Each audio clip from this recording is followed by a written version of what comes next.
everyone, GXVL here with a brand new comic book discussion and review talking about the likes of Kamen America Volume 1, Stars and Strife. In which, not gonna lie, I actually really enjoyed reading it, actually really liked it. I had like a few giggles here and there, and I thought the story was completely fine in terms of the writing and dialogue. Uh, like nothing too grand, but nothing too bad either. I would say that there are some predictable stuff here and there, but I still enjoy reading this nonetheless. What can I say other than what I initially just said? Well, for starters, I do think the artwork looks pretty damn good, if I say so myself. And it looks like it's taking inspiration from the likes of anime because if you look at the likes of Dragon Ball Z for the most part, and even Sailor Moon, and a little bit of My Hero Academia here and there in terms of the art style and expressions, I would say that hey, you know what? I actually really dig the art style that I'm seeing and seeing the really good face expressions and even the fighting sequences. And there are really good artworks being presented in here. Uh, and not gonna lie, the way how they draw the character looks very good. Like there are different artists that are drawing the character, but one in particular is the likes of Q60 Robust, and I've been following that type of artist for quite a while on social media, and I can't believe I'm actually holding Cute Sexy Robust artworks as a card. Even has Cute Sexy Robust name on here. I really love this. I really, really do. But of course, on how the story plays out is pretty basic, uh, and it's actually executed well. And there's actually a moral in this story. Starting off at 10 years old, that is right. So before becoming a young adult, that she is right now, is that at 10 years old, she was trying to play a baseball, all right, but she got hit very hard, and of course, talking with her dad, and that they have an issue with this teacher who goes by the name Miss Wormwood, and apparently she's trying to force students like uh, Charlotte Sasha Banders. Very useful to have a card like this to remember, right? So this teacher is trying to force like a character like her, like who's just 10 years old, to try to do something that she doesn't even like doing. So this teacher is trying to like force her students to be something and trying to do something they don't like until they get adjust to it. So with Charlotte, she just loves sewing clothes. That's what she likes to do. But with her teacher, she's like very like, no, you need to do this. You need to do that. You need to do something what men can do, are capable of, such as women can be capable of. And I'm like, okay, whatever happened to like hey, enjoying something that someone likes? I mean, like, yeah, you want to prove a point, but you cannot force it onto someone who just wants to do a simple hobby and maybe turn that into like a dream, a career someday. Who knows, right? And and then later on, so the moment Charlotte does become more older, looking like a young adult, uh, and yeah, it's kind of nice seeing her have like a really nice, vibrant, light orange hair. I think that's what a redhead is, right? But I think sometimes it's referred to something else. Then again, it looks a little bit more peach-like. But anyways, uh, she was being picked up from a show, and she was even asking the audience, like, "Okay, then what do you think about the dance?" They thought it was amazing. What do you think about the clothes I designed? Not much was said. Not much was said. She was kind of bummed out by that because she put a lot of work into the outfits, and I mean, like, come on. I mean, like, I know you're uh, looking at the dance for the most part, but it was part of the performance in a certain extent, right? But oh well, what can you do? It seems like not many people will acknowledge that at the most smallest of things, right? And then, of course, once she was picked up, this man right here said like, okay, I'm gonna leave you in this vehicle. I think you're gonna be safe here because we're seeing like a meteor shower or whatever. And then I'm like, let me guess, even that you're gonna be safe and sound, the vehicle's gonna get hit. She's gonna get hit by something, right? And I'm like, yep, I freaking called it. Freaking called it. So that's where I'm like, okay, kind of predictable, but you know what? Let me see how this plays out, right? And then you get this guy, a doctor, who says that uh, that they put her in Area 51, where it's supposed to be very secretive, trying to analyze her to see if she was okay. And of course, the doctor apparently made a joke by saying like, "You were out for 500 years," and she was like, distressed and freaking out by saying like, "Really, really?" And he's like, "No, that was a test of your cognitive faculties." Like, no, it's just only been 3 weeks of your comatose. Only been 3 weeks. And I'm like, dude, don't scare her like that. Well, I'm like, I don't blame her because I'm like, why really 500 years? I'm like, oh no, okay, then we got like a jokester doctor here. And of course, I'm still trying to analyze her, and of course, she was offered a job to work at the military, but of course, just optional, so she declined.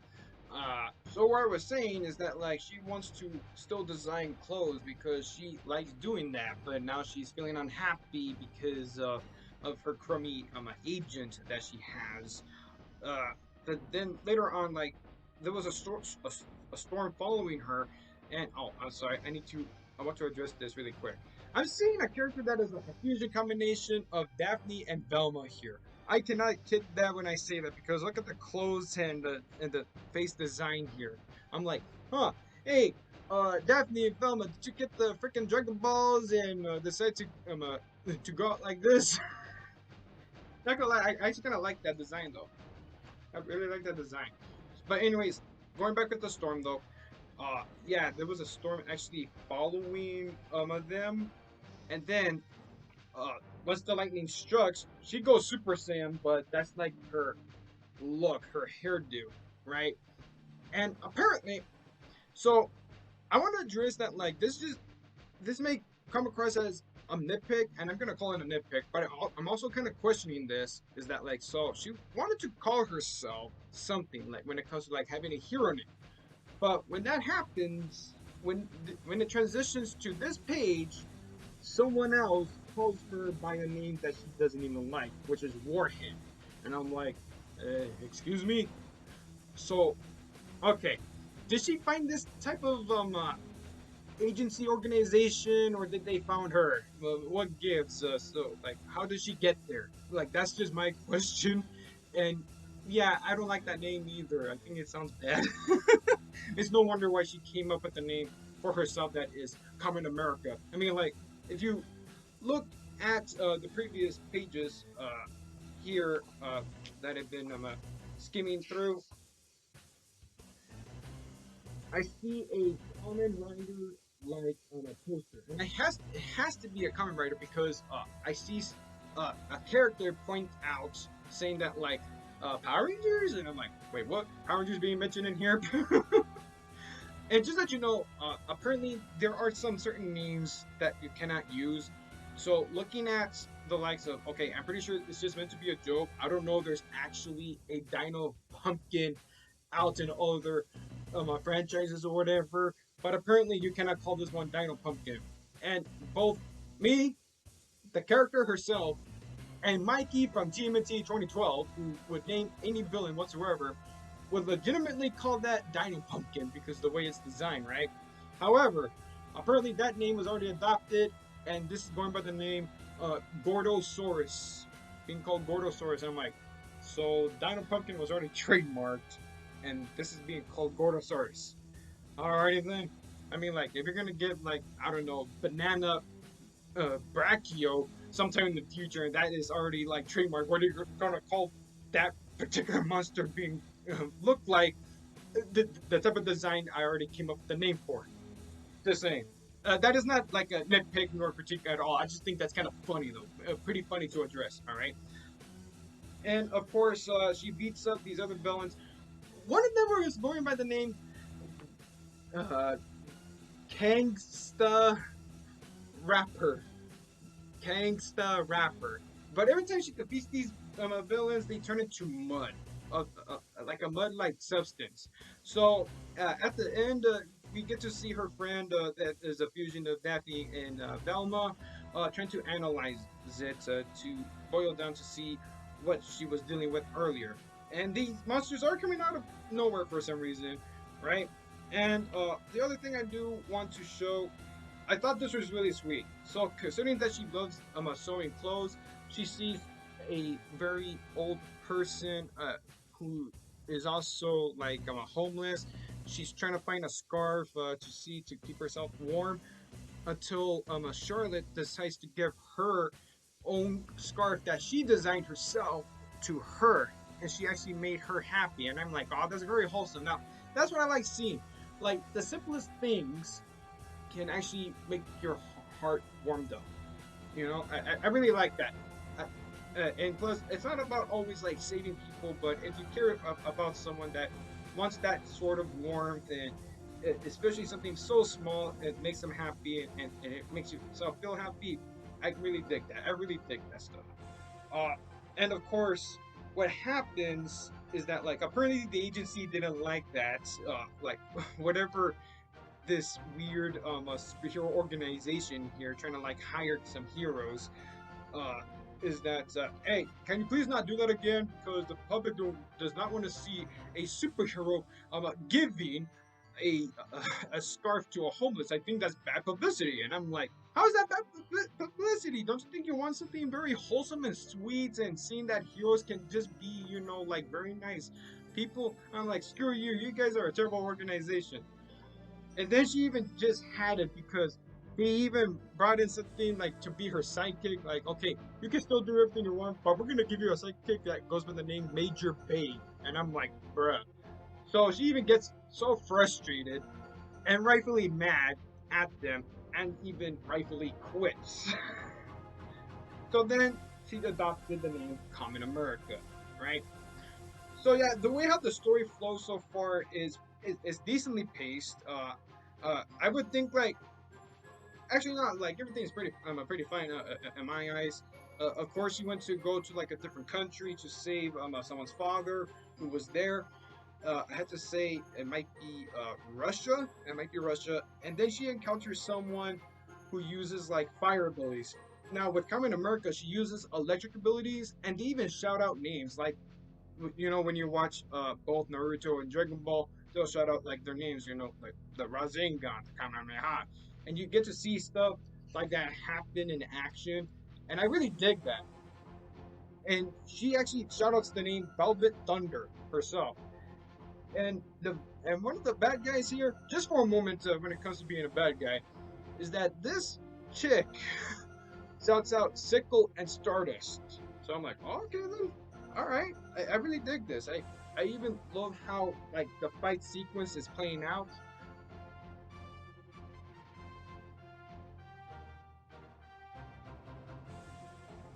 And then what happens is that like, hey, you know what? Instead of being a bad guy, maybe you could be like a good person. Like maybe we should not fight each other anymore. Like maybe we can actually be friends, because uh, at this particular moment, when coming to America was feeling nearly so defeated, she grabs this woman's like a tie and asks her like these very questions, since it's her hobby. And this bad guy is not much of a bad guy, because like she didn't really want to do this because other people told her to do this, to do that, and she's like, you know what? Maybe you're right, coming to America. Maybe I should do what what I want to do. And it's funny because as soon as she has fire power, her hair goes from blue or red. I think depending on her mood. So I think I kind of dig that. I really really do. And of course, like I mentioned, before, like yeah, you get to see this character kind of analyze what Common America was trying to defeat. Maybe like who knows? My theory is that maybe the people who are trying to hire heroes, like you get to see these jerks right here because they say Common Americans, and I'm like, oh, you man, you guys are not that good. I'm talking about these fools, like the characters, because of course like there will be other. I know there for a fact that there are people in the real world that will actually come up with crap like that. So hey, might as well. Saying that like, also what's weird, this person right here, who was trying to interview says like sounds like the same thing that you request for clients did to you. Obviously, their fault. So I'm just like, wait, what? This fool who had come in America who quit on them like had four previous presidents. I wonder who they were. Maybe we might bump into them when it comes to Volume 2 and so on. And of course, it ends on a cliffhanger here. That way, I could get into like Volume 2. Whatever Charlotte got hit by, and same thing with the likes of that Russian woman with the fire powers. Uh, is that hey, something's gonna happen the same here. So I wonder to know who that character is. So again, I really liked the story. Not too bad, not too shabby. Uh, again, a little bit predictable stuff here and there, but the moral is, of course, is that like, hey, if you hate what people are trying to force you to be, and trying to get you into hobbies that you don't like, do something that you do like and embrace what you want to do. I really love that. That's a really good moral. I really dig this. So I'm like, hey, you know what? I would actually recommend checking it out. So yeah, that's all I had to say. If you guys read Kamen America yourself, let me know in the comments below. This has been Jigs VL saying off right now. Later.